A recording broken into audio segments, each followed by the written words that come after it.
আম্মু ওই দিন আমার মুখে তাকাইয়া বলতেছে,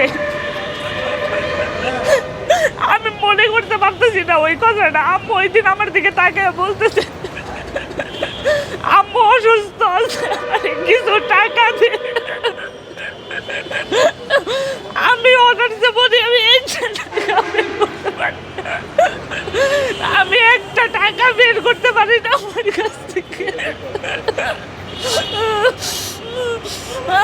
আম্মু আমার কাছে টাকা চায়, আব্বু আমার কাছে টাকা চায়, আমি তাদেরকে একটা টাকা দিতে পারি না। আমার যে কোনো একটা প্রয়োজনে আমি তাদের কাছে যে টাকা চাবো, সেই মুখটা একবারের বেশি আমি চাইতে পারি না।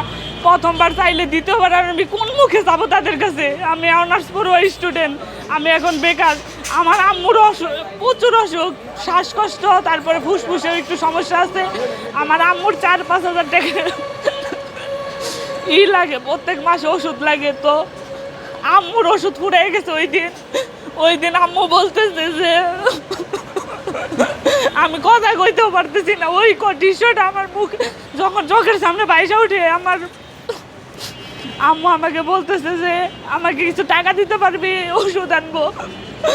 আমি কেমনি করে, মানে আমার চোখ দিয়ে সোজা কথা, কোনো মুখ দিয়ে কথা না বাইরে, আমার চোখ দিয়ে টল টল করে খালি পানি পড়তেছে। আমার কান্না দেখে আম্মু কান্দাচ্ছে। আচ্ছা, আপনি আপনার বাবা কি কাজ করেন? আমার বাবা বিদেশ থাকে, কিন্তু আমার বাবার ওই বিদেশে অনেক ধরনের সমস্যা। আমার বাবা বিদেশ ঋণ করে গেছে, বাসায় অনেক লোক আসে ঋণের টাকার জন্যে। আবার আমার আম্মুর এলো অসুস্থ, আম্মুর প্রত্যেক মাসে 4-5 হাজার টাকা মিনিমাম লাগে। অসুস্থ, শ্বাসকষ্টের রোগী, ফুসফুসেও সমস্যা আছে।